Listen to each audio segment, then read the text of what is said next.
जन्मला दुष्टा चळकाप सुटला होता कृष्णाचा अवतार आनंद करीती घरोघर सदा नाम वाचे गाती प्रेमी आनंदी नाचती होता कृष्णाचा अवतार आनंद करीती घरोघर तुका म्हणे हरती दोष आनंदाने करीती घोष होता कृष्णाचा अवतार आनंद करीती घरोघर पांडुरंगा करू प्रथम पांडुरंगा करू प्रथम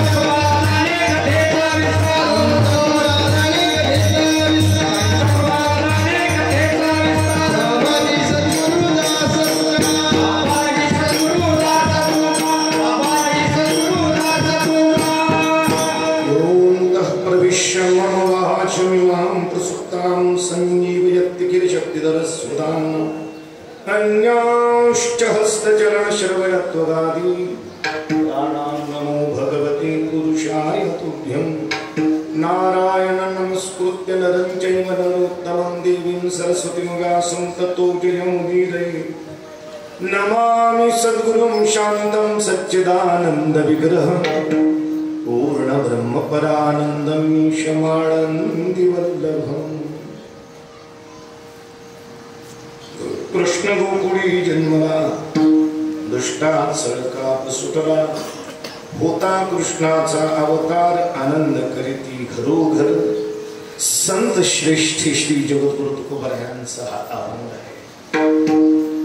भगवान श्री कृष्णाचं गोकुळात प्रागट्य झालं गाव गोकुळ कृष्ण गोकुळी जन्मला परिणाम माणसात दोनच वर्ग आहेत एक आहे दुष्ट वर्ग आणि दुसरा आहे सज्जनाचा वर्ग। भगवान प्रगट झाल्यानंतर समाजावर प्रकृतीवर विश्वावर काहीतरी परिणाम होणारच ना। फॅन चालू केल्यानंतर काय परिणाम होईल हवा तरी येईलच, गिझर चालू केल्यानंतर काय उष्णता तर येईलच। भगवान आल्यानंतर काय परिणाम झाला समाजामध्ये दोन प्रकारचा वर्ग आहे का दुष्ट लोक दुष्टात मात्र हालचाली सुरू झाल्या दुष्टात सळकाप सुटला चळचळा कापायला लागले झाले भयत्रस्त झाले दुष्ट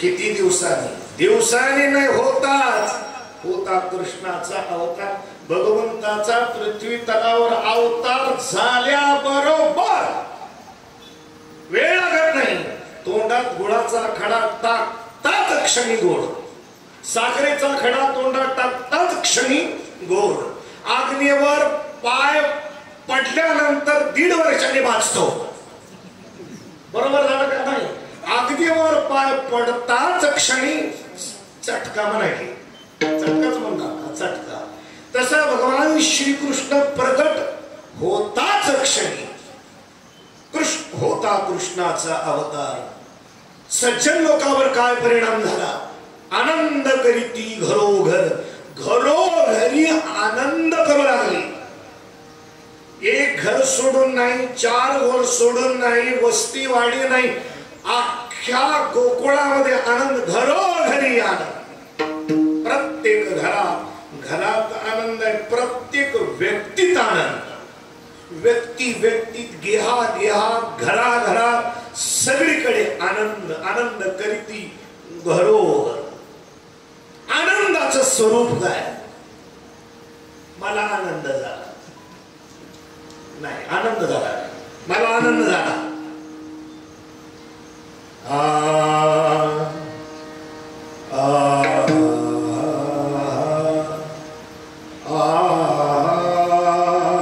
आनंद म्हणजे काय आनंद अभिव्यक्त तू आनंद मी आनंदी माणूस काय पाहते आनंदी आनंद झाला रे झाला की आनंदाचे काही परिणाम शरीरावर जाणवतात कीर्तन आता आम्ही कीर्तन करतो, तुम्ही ऐकता, समजत असे केलंच आम्हाला कळतं की तुम्हाला समजतं का न समजतं. गायन करणाऱ्याने गायन करू लागल्यास पुढच्या प्रेक्षकाचं कळतं समजतं का न समजतं. आनंद ही झाकून कधीही दाबू शकत नाही. आनंद दोन प्रकाराने काम करतोय, गायनात आणि नाचण्यात.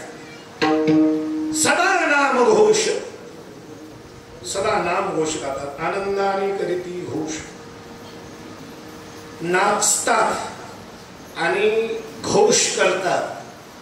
आणि तिसरी गोष्ट कथा करतात. तुका म्हणे हरती दोष, परमात्म्याचं गुण गातात. एक गुण गाणं, नाम संकीर्तन त्याचं करणं, नाचणं हे कशाचं प्रतीक आहे? आनंदाचं प्रतीक आहे. काही फल कृष्ण प्रगट झाला, सज्जनाला आनंद झाला, आनंदाच्या भरात घरोघरी उत्सव सुरू झाला. आनंदाचा परिणाम म्हणून नाचू लागले, गावू लागले, कथा करू लागले. या सगळ्या गोष्टी होऊ लागल्या. काही ह्याला फळ आहे का? हो म्हणे हारती दोष. दोष भगवान श्रीकृष्णाचं गुण, भगवान श्रीकृष्णाच्या बद्दल नृत्य आणि भगवान श्रीकृष्णाची कथा, ह्या तिन्ही गोष्टीला फळ आहे. तुका म्हणे हरती दोष. जी दोष त्रस्त करून सोडतात, जी दोष मान सन्मान प्राप्त व्हायचा असतात पण मान सन्मानाला मातीत घालतात, जे दोष समाजातून उठवतात, असले खराब दोष भगवान श्रीकृष्णाचं गुण ऐकण्याने, गुण गाण्याने, नाम गाण्याने, नाम ऐकण्याने, कथा करण्याने, कथा ऐकण्याने जातात. काय मोठं जबरदस्त आहे. आपली तर आकांक्षा इच्छा असते की मान सन्मान म्हणावा, भेटावा, प्रत्येक व्यक्तीने आपल्याला चांगलं म्हणावं, समाजात गेल्याबरोबर बसा म्हणावं, 2-5 पैसे आपल्याकडे यावे, स्वतःला समाधान प्राप्त व्हावं, सगळं वाटतं पण होऊ देत नाही. त्याचं नाव आहे दोष. आणि हाच दोष भगवान श्रीकृष्णाची गाण्याने ऐकणे. तुका म्हणे हरती घोष, आनंदाने करीती घोष. आनंदाने घोष करतात भगवंताच्या नामाचा. होता कृष्णाचा अवतार, आनंद करीती घरोघर विठ्ठला.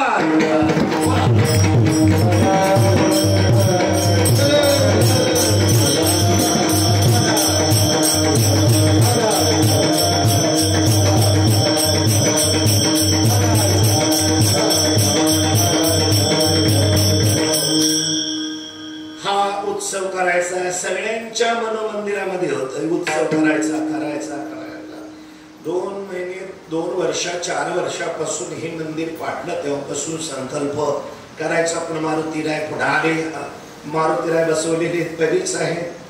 भगवान रामचंद्र प्रभू यावे, जगद्गुरु तुकाराम महाराज यावे, माऊली यावे, अशी आकांक्षा पुष्कळ दिवसांनी होती. फिटली ती धनी येणे काय. काल सगळ्याची इच्छा पूर्ण झालेली आहे. करायचं मग आता बांधकाम आलंच, शिखर आले, कळस आले, मूर्ती आल्या, ह्या सगळ्या पुन्हा 7 दिवस उत्सव करायचा. आपण सगळे म्हणणार की 7 दिवस मी म्हणलं रामकथा करायची. ते म्हणले मी म्हणलं विधीप्रमाणे रामकथा 9 दिवसाची असते. त्याचा आपण इतिहासही बघून आलो.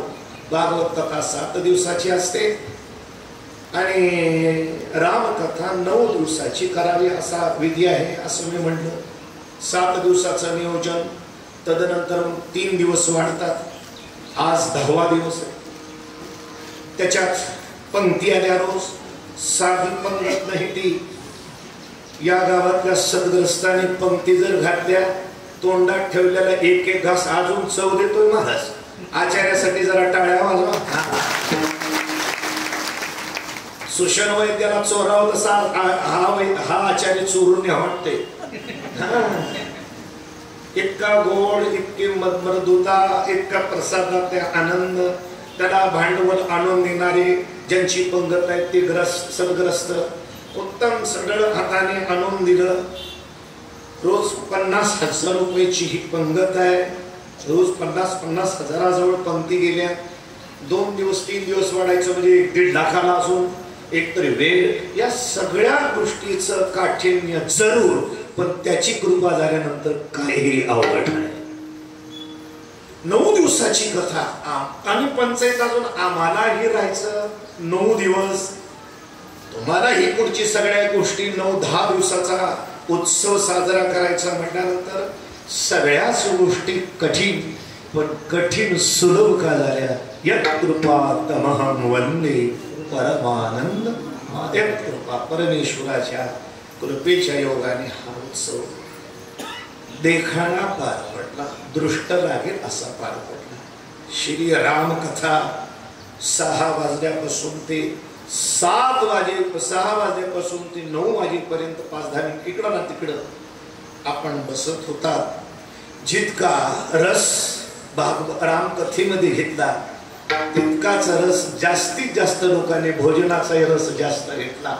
आनंद आहे हा. पण हा प्रसाद पंगत घातल्यास सगळेच काय तुकाराम महाराज पंक्तीला बसत नाही, आणि असं नव्हे की सगळेच काही दुष्ट लोक बसत नाही. पंगत म्हणली की त्या पंक्तीमध्ये एक तरी दत्तात्रय भगवान जीवन जाणारच असा नाही. भगवान जीवन जातोच, पंक्तीचा नियमच आहे. 10 माणसाची पंगत जरी घातली, 1000 माणसाची पंगत घातली तरी नियम आहे की त्याच्यात देव, साधू पुरुष, एखादी तरी पतिव्रता जेवते. एखाद्या साधू पुरुषाने जेवला पंगत एकच असतो. 1,00,000-1.5 लाखाची पंगत झाली, एक पतिव्रता जेवेल, एक साधू जेवेल, एक बैरागी जेवेल, एखादा भगवान जेवेल, कुणीतरी एखादा पुरुष जेवण्याला असतोच. आम्हाला का दिसत नाही, तुझ्या डोळ्याचे खचर झाले, तुला काय दिसते ती, त्याला भावनिक दृष्टी लागते. असा असतोच, मिळतोच कोणीतरी महापुरुष. त्याने जर अन्न खाल्लं आहे का आणि बाकी लोक जेवायला बसले, त्या बाकी लोकांना अन्न नाही मिळालं, त्यांना प्रसाद मिळाला. मी म्हणून सांगू, ज्ञानोबरायांनी ज्ञानेश्वरीमध्ये 17व्या अध्यायामध्ये सत्पुरुषांनी भोजन केल्यानंतर जर सत्याच्या पंक्तीला किंवा तदनंतर जे लोक जेवले, सद्गृहस्थ जेवले, त्या लोकांना त्या साधूचा प्रसाद मिळाला. समाधीमध्ये एक आनंद आहे. साधूने जेवल्यास त्यांच्या ताटात किंवा त्याच्या ताटाशेजारी किंवा नंतर भोजन करण्यात जो आनंद आहे, तो आनंद 1000 पटीने श्रेष्ठ. 1000 ध्यान देऊन येतात.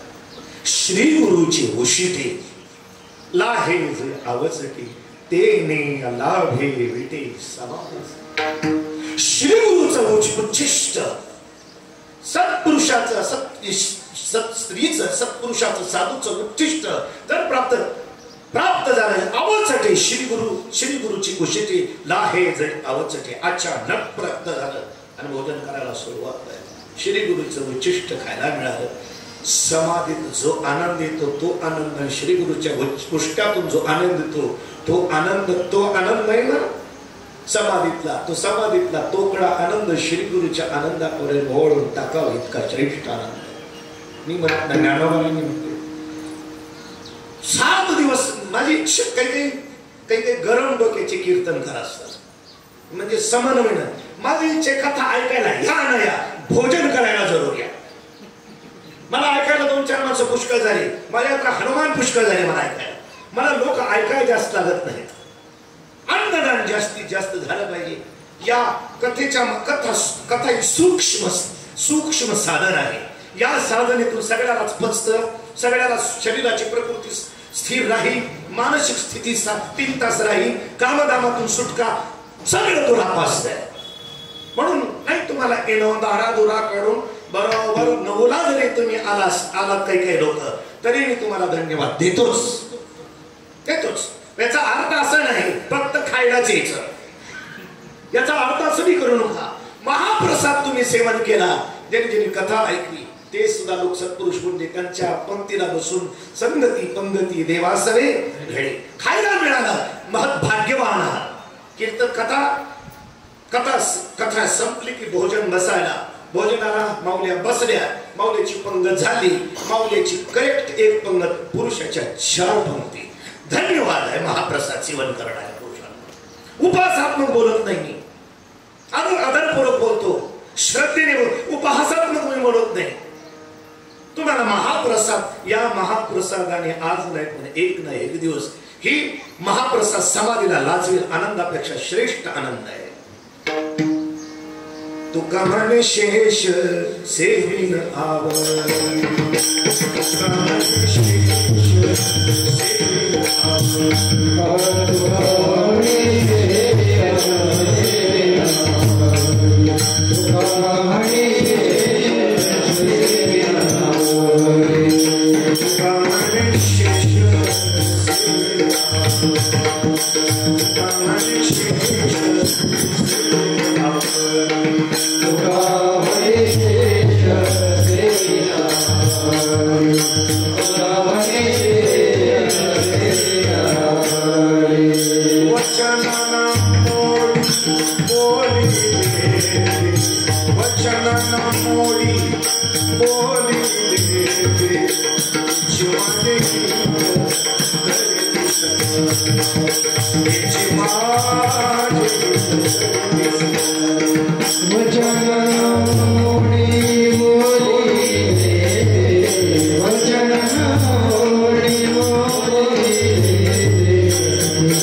ऐकलं.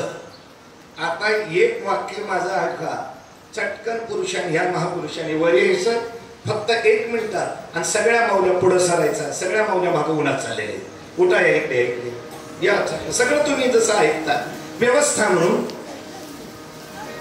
वृद्ध महापुरुष आहेत त्यांनीच खाली बसा, तरुण पुरुष सगळी वर सरा सरावर. सगळ्या माऊल्यांच्या भगिनीसाठी सगळ्यांनी माता भगिनीसाठी हॉल मोकळा सोडा. या इकडे जागा आहे, या पटापट आत या. मुलं कोणी बसू नका, कारण कीर्तन 4 वाजेपर्यंत चालणार आहे. म्हणून विठ्ठल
साधू संतांचा सेवन केला, महापुरुषांनी पंगत घातली, आपण प्रसाद घेतला, कथा श्रवण केली.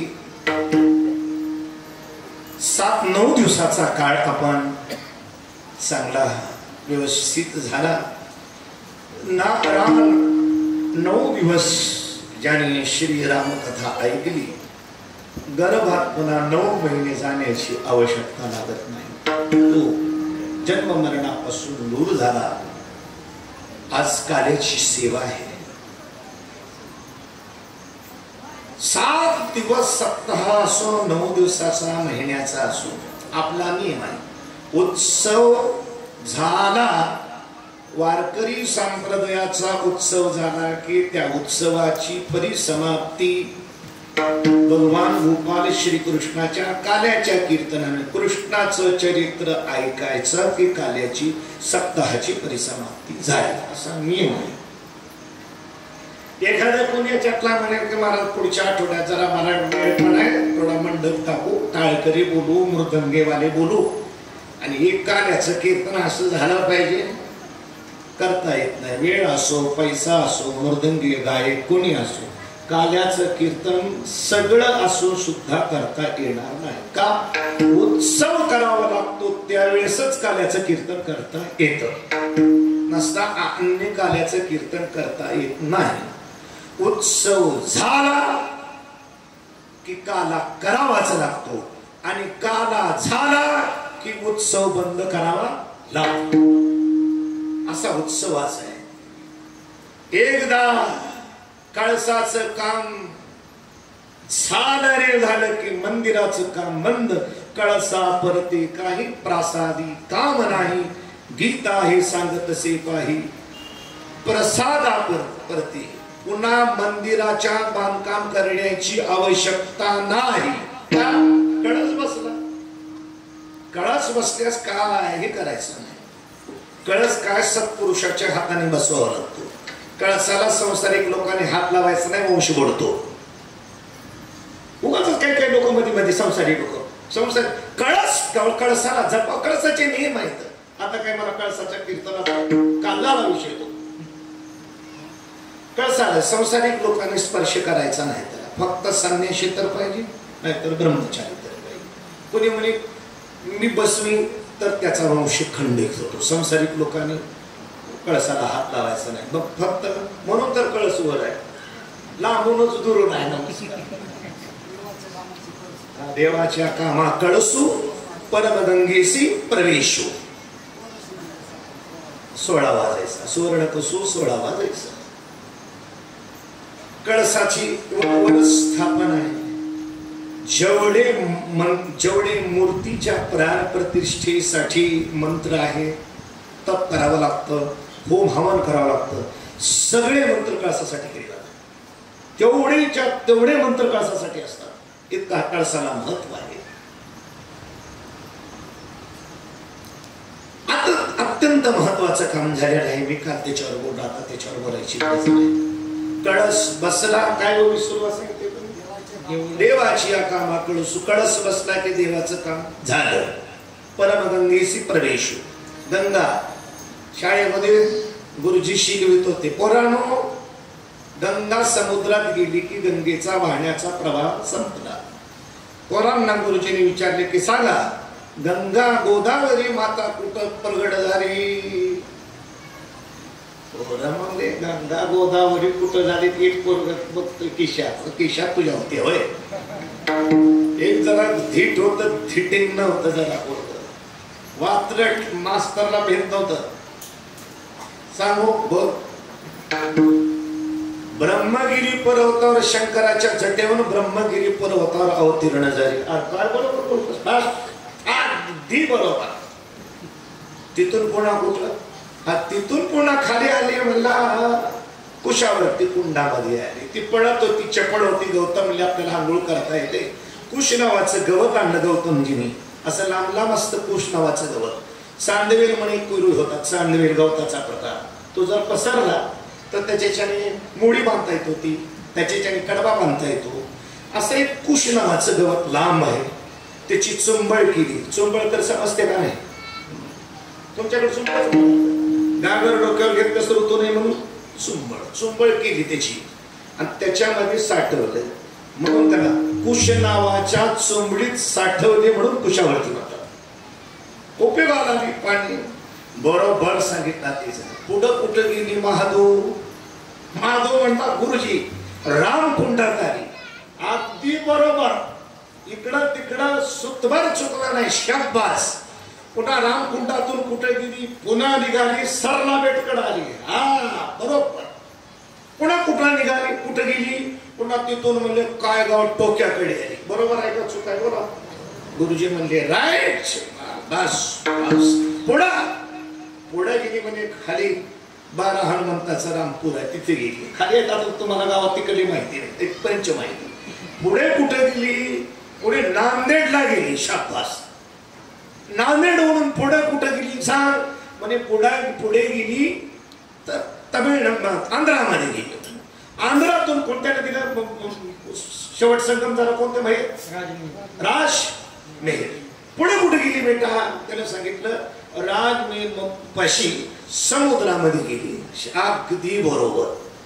महादू समुद्रातून पुढे कुठे गेली? महादू मला तुमच्या डोंबल्यात गेली. मला एकदा समुद्रात गेली ती पण परत नाही. सोन्याला 16वा कस बसला, पुढे नाही. म्हणून तसा एकदा